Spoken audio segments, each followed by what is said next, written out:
Since the dawn of time, islands have captured the imagination.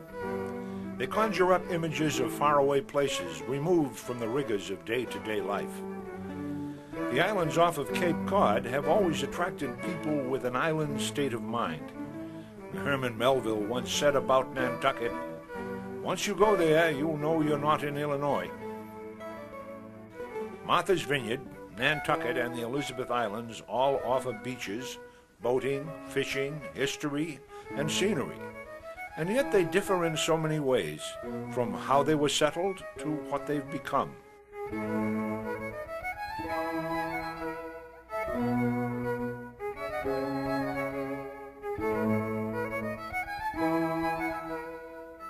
While Nantucket and Martha's Vineyard have exploded in population and popularity, private ownership has kept the Elizebeth Islands relatively undeveloped.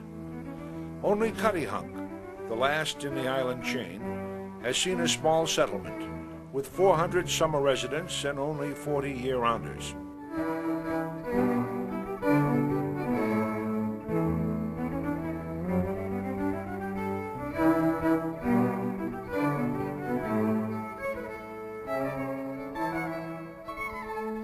The islands were formed during the last great glacial age. In fact, Cape Cod and the islands were literally dropped out of a glacier. Some 10,000 years later, Native Americans moved in and thrived for years off the land and sea.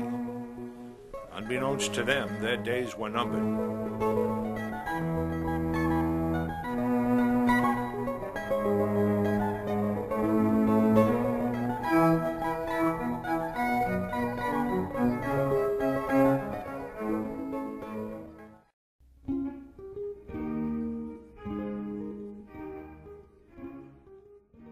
There were people on Nantucket before Nantucket was an island. Global warming is nothing new, and 5,000 to 7,000 years ago, Nantucket was a hillside with people living on it. And gradually, as the water came up, flooded what is now Nantucket Sound, Nantucket became an island with a native people, which were now islanders. The tribe that inhabited Nantucket were Wampanoags, which was a tribe in the Algonquin Nation. And they were farming, fowling, fishing, lived on the land.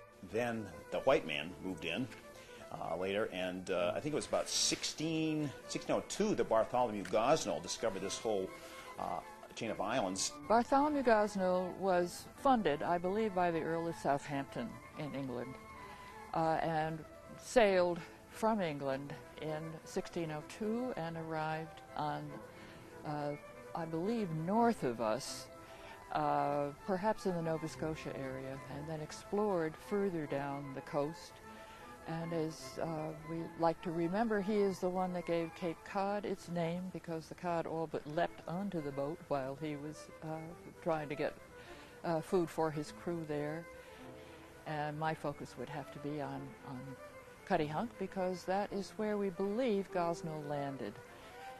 And left ashore a small body of men while he himself went off in his ship, which was the Concord, and did further exploring around the area. It was probably viewed by Gosnold as a better place to defend himself. He could get underway in a hurry. The Indians were not as prevalent on Cutty Hunk, the island of Cutty Hunk, as they were on the other islands. The Indians were seasonal, just like tourists. He had hoped to leave his men with a permanent settlement on the island, but they ran into some difficulties with the Native Americans who were there and really didn't behave very well, including taking a canoe from those Native Americans. And they were able to collect a crop of cedar, which was extremely important for shipbuilding in England, and also a crop of sassafras. In 1620, the Pilgrims arrived in Plymouth, and it was only a matter of time before the English settled the islands. The first island to have a permanent settlement was Martha's Vineyard. The first English came in 1633 or 4.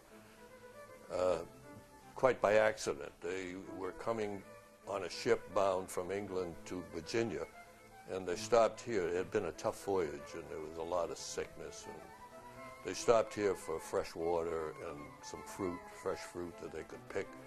And a group of them, 4 or 5 of them, we're not sure how many, because it's never been written down. It was not written down then. 4 or 5 of them decided this was better than Virginia could be, so they stayed. And they formed an unofficial kind of squatters. They had no rights to be here. They just came and settled.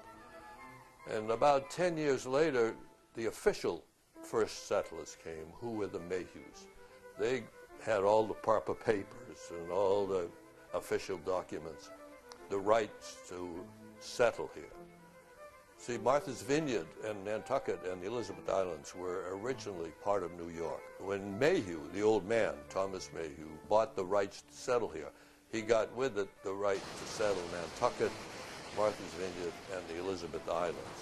They came over and they settled here because of religious persecution, so I understand. The Puritans were tough guys. And, of course, they ran away from England because they were persecuted, so they persecuted people that didn't follow in their footsteps. It's been said that the English paid 30 pounds and 2 beaver hats for the island. One for myself and one for my wife, as Thomas Mayhew wrote in the deed. And that's exactly how they purchased it. But that is a little misleading because the Indians did not see it as a payment. It was really a payment to share the island rather than to sell the island. And the English, however, saw it differently. By the time the English settlers arrived, it's reputed to have been 3,000 Native Americans on Nantucket, which is a huge number, beyond what the island could have supported ecologically. It seems that with the arrival of the Pilgrims and the Puritans up in Boston, Native Americans began to quite sensibly move off the mainland to the islands, Martha's Vineyard, the Elizabeth, and especially Nantucket. The English settlers immediately made a servant class of the Indians who were here. Obviously, that's what they did all over the world. As soon as the English arrived, the native population on the island began to plummet with the introduction of diseases and alcohol. It went from 3,000 to 800 in just a couple of decades. It was a miniaturization of the settlement of America. It started in the east and slowly moved west. And in the process of this moving west, they pushed the Indians west. And so that the Indians ended up on the western end of the island, which is Gay Head, we call it. They call it now Aquina or Aquina. I don't know which they prefer. So that by 1700 it was down to 800, and it would be reduced to about 300 by 1765.